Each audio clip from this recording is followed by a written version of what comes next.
Hi, it's Danielle. Welcome to my perfume journal where I document my lifelong love of perfume. So before I get into what I wore this month, I did get permission to name the subscriber who sent me the book American Legends this month.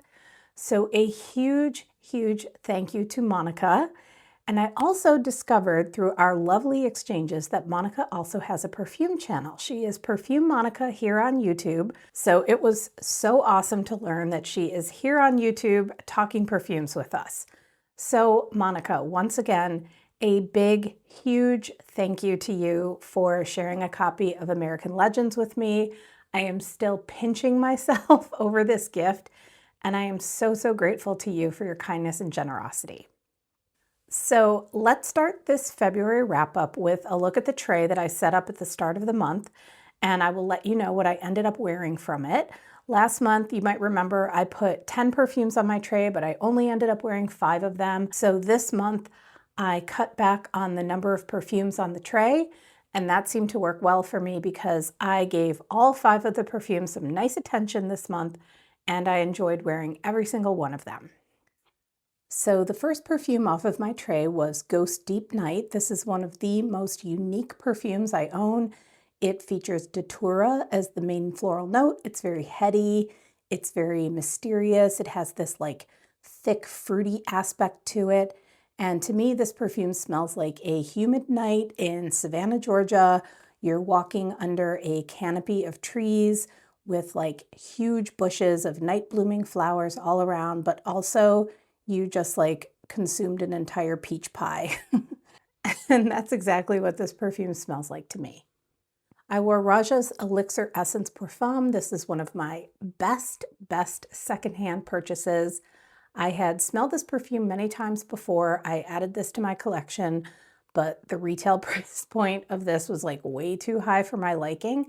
And then I ended up getting this bottle from someone I know who was decluttering it for like $100. And I was very happy to pay $100 for this lovely, sparkly raspberry rose with a nice dose of plastic. Now, not everybody is going to enjoy a perfume that has a plasticky quality to it, but as someone who spent a good portion of her childhood playing with Barbie dolls, I am always here for a good doll heady plastic note in a perfume, and this one definitely has it. So the next time I was in the mood for something off my tray was when I wore Benjoin Boheme from Diptyque. This is just a gorgeous, ambery, woody, benzoin-based perfume.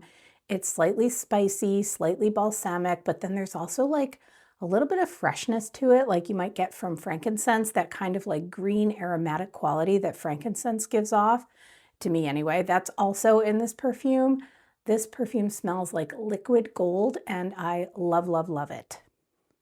Then I wore Heliotrope from Perfumer H to bed one evening. This perfume is so good. This whole line is so good. This is the boutique line from Lynn Harris, who was the nose behind the original Miller Harris and one of the founders of that brand. And then after that brand was sold, she started her own brand, and it is just spectacular. It does seem like the brand is really expanding and growing, so I hope that it continues to be as good as it was when it was like one little shop on a side street in London.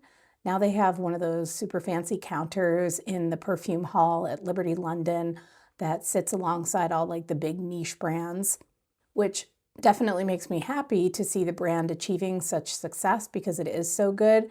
I just hope it stays that way. So this Heliotrope is that classic almondy, powdery floral, but the spin on this one is that there's a bit of like a green and fresh quality to this from some neroli and frankincense.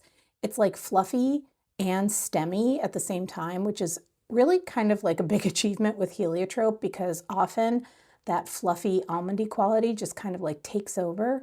But this is done so beautifully and artfully. It is probably my favorite Heliotrope perfume ever made. And finally from the tray, I reached for Covet from SJP, the perfume created by the witchy chocolatier who lives in the woods. This is her lemon lavender dark chocolate creation. And as I'm saying that, I would totally buy that chocolate bar. So when I am done making this video, I'm going to go on a search to see if one such chocolate bar actually exists. Editing Danielle here to say that I found lemon dark chocolate bars and lavender dark chocolate bars, but not both.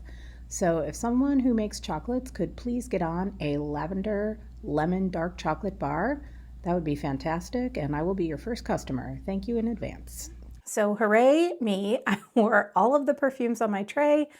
I gave my collection a lot of love this month, and so now I'm going to talk about the 5 perfumes that I wore the most. So first up, I wore Shalimar L'Essence to bed 4 times this month. This is the Shalimar Flanker created by Delphine Jelk for the 100th anniversary of this classic perfume. And I have to say that the more I wear this, the more I love it. I probably should have gotten the 100 ml bottle, but the word is that this is going to be permanent in the collection. So I will just replace this 50 ml with 100 ml when I run out, because this is definitely my Shalimar. This is also most definitely Shalimar. It retains that balsamic amberiness, the smokiness of the original, but then the leathery quality of the original is replaced by an extra dose of bourbon vanilla, which gives it like a velvety, sweeter, softer quality than the original. I love the original Shalimar, but I just find this one to be more wearable for me personally, and it has become one of my cozy bedtime favorites. Another perfume I wore 4 times is Infusion de Riz from Prada. This is just like the most perfect iris perfume. It can be worn anytime by anyone for any occasion. So this is not like a rooty iris, it's definitely a powdery iris, but there's this incredible green quality to the perfume from some neroli. And then as it dries down, you get that touch of woodiness and the muskiness that just like helps to hold up the beautiful iris note for hours and hours. This is my all-time favorite perfume to wear when I travel. It really lasts, but it's also so inoffensive that I don't think anyone sitting close to you would be able to tell that the way you smell is from a perfume. This just makes you smell nice and soft and clean. And when I'm on a plane, I usually wear layers because the plane gets so cold. And when I'm trying to sleep, I will pull like my giant oversized sweatshirt up over my head, and I'll be in a little Infusion de Riz bubble, and I just find it so comforting and relaxing. And I love that I finally have this beautiful perfume in my collection. So another perfume I wore 4 times this month really surprised me. It's Prada Paradoxe. I found myself reaching for this a lot in the daytime this month. It's just a really, really nice perfume. I was trying to put my finger on like, what is just so dang pleasant about this one? And I figured out that it's just that it has that gorgeous trifecta of pear, nicely blended white florals, and vanilla. That just always works. And there is a fair amount of ambroxan in this perfume, which can rear its head from time to time in not the best way. But when it is doing its thing and it's not trying to be like an attention hog, it adds just the right amount of salty muskiness to this perfume that goes so perfectly in a fruity floral. I mean, you really cannot go wrong with pear and white florals. It is just the loveliest combination, and the way that they've done it in Paradoxe is just so likable. So I really enjoyed wearing this all month for my little mini. I still have a lot left to go through, and then when I'm done, I'll see if maybe this one might join my collection, as it is a really just like nice, pleasant, everyday wear. It smells so good. So the next 2 that I'm going to talk about are my most worn scents, and they are a combination of bedtime obsessiveness, nostalgia, and recency bias. Okay, so here they are. Okay, so first up is the OG Poison, but this is not the OG in terms of formulation. This is a current bottle. I received this for Christmas. I love this perfume so much, so much. So much so that every time I put it on, I yell, I love this perfume so much at the tops of my lungs, which you can imagine my husband really enjoys. This perfume literally makes me giddy. And you would not think that this would make a great bedtime perfume, but it does. It totally does. That thick, sweet tuberose, the honey, the plum, the spices, the vanillic, ambery woodiness of it all, it practically puts me in a trance. And what is better for bedtime than that kind of dissociation? It's like vintage, dusty, gothic, sensual. It's just beautiful. It is one of the best of all time. I still literally get goosebumps when I think back to the hype that this perfume earned when it came out in 1985. Like, compared to the hype of perfumes that come out today, Poison was like, hold my beer, because there were so few perfumes released back then, year to year, that the hype for one wasn't like quickly drowned out by another one.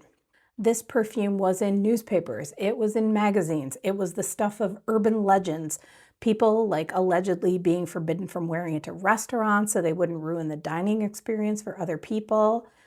I think about like how many hyped perfumes today will be remembered so specifically in 40 or even 50 years. So like on one hand, I love all of the ways that perfume has become more accessible over the decades.